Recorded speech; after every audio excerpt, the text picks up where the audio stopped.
Bonjour, c'est Papes qui ont fait l'histoire. Voilà ce que vous propose de découvrir France Catholique cette semaine, en attendant bien entendu de connaître le nom du successeur de Saint-Pierre. Il y a ceux qui laissent une œuvre remarquable, comme Saint Léon le Grand, Saint Pédis et bien entendu Saint Pie V, un grand pape, un pieux dominicain qui a vraiment changé le visage de l'Église au XVIe siècle. Et puis, il y a ceux qui sont controversés, mais qui sont papes quand même. Alexandre VI Borgia ou Jules II, des papes sulfureux, mais qui ne touchent pas à l'orthodoxie de la foi. Alors, dans France Catholique également cette semaine, la chronique apologétique de Frédéric Guillot sur l'infaillibilité pontificale, une notion qui n'est pas évidente à connaître et à comprendre de nos jours. Il y a le bloc-notes de Gérard Leclerc sur le subtil équilibre à trouver pour n'importe quel pape entre unité et universalité. Qu'est-ce que ça signifie, une église véritablement universelle? Et puis bien sûr, un reportage à Rome signé par l'un de nos correspondants sur le climat de prière qui règne dans la ville éternelle pour le pape défunt et pour le pape à venir. France Catholique sur abonnement et sur france-catholique.fr. Bonjour à chacun.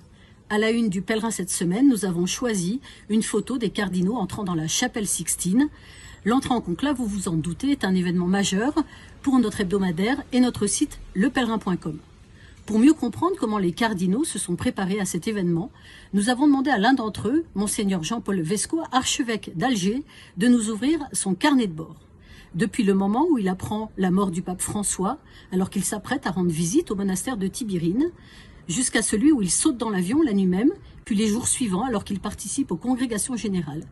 Il nous ouvre avec une grande liberté de ton, ses remarques, son regard, et nous rappelle que cet événement, certes politique, est aussi une expérience spirituelle.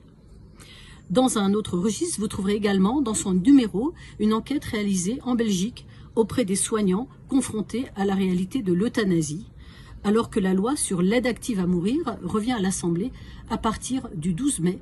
Nous avons voulu explorer ce que l'euthanasie provoquait comme conséquence dans la relation entre soignants et soignés, qu'ils y soient favorables ou non. Bonne semaine à chacun dans l'attente de la nomination du successeur de Pierre. Bonjour à tous, cette semaine dans La Vie, nous vous proposons un dossier sur ce qui attend le nouveau pape.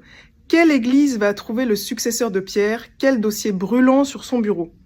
Parmi ces grands défis, nous vous parlons bien sûr de l'unité de l'église ou alors de la gouvernance, après le synode sur la synodalité, et notamment de la place des femmes. Nous vous parlons aussi en détail de la géopolitique et de la diplomatie vaticane, mais aussi de la douloureuse question des abus, ou encore celle de l'écuménisme ou de la mission. Dans La Vie cette semaine, c'est un numéro très riche, puisque nous vous proposons aussi un dossier sur la mémoire, en ce 8 mai, 80 ans après la capitulation allemande. Pourquoi se souvenir alors que les derniers témoins de la guerre s'éteignent? Peut-on éviter les erreurs du passé? Tout cela est à retrouver en kiosque, sur notre site internet lavie.fr ou encore sur notre application mobile. Bonne semaine à tous.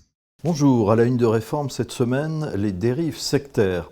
On se souvient qu'il y a quelques semaines, la Mivilude, la mission interministérielle de vigilance et de lutte contre les dérives sectaires, avait pointé un certain nombre de comportements suspects et signalés dans des églises évangéliques d'ailleurs qui ne sont pas affiliées ni à la Fédération protestante ni au Conseil national évangélique, mais où des signalements avaient été faits.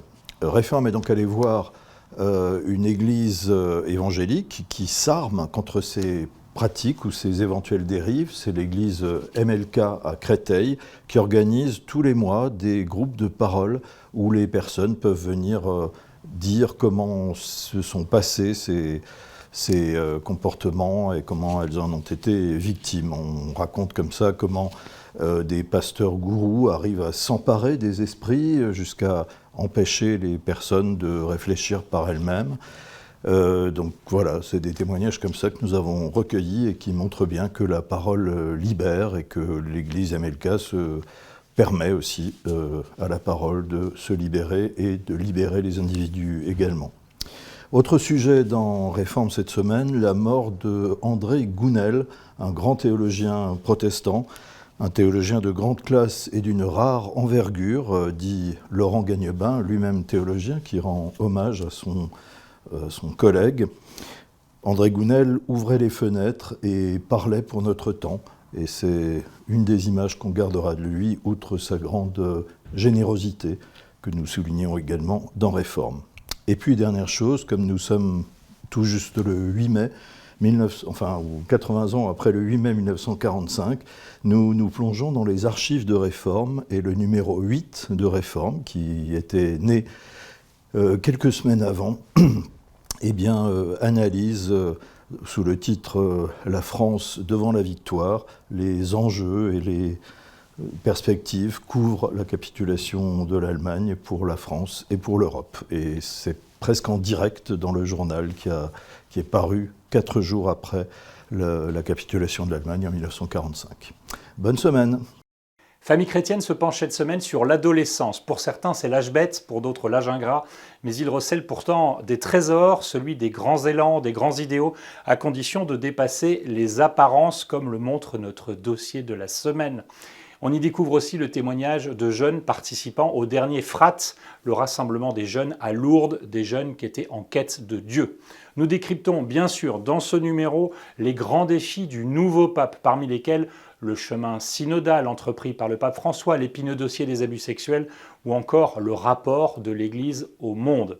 Et puis focus dans nos pages magazines sur les carmélites de Compiègne, martyrs sous la Révolution, mais aussi les activités au grand air à proposer aux enfants avec le retour des beaux jours. Et puis surtout, en ces journées importantes pour la vie de l'Église, ne manquez pas de nous retrouver sur notre site internet famillechrétienne.fr.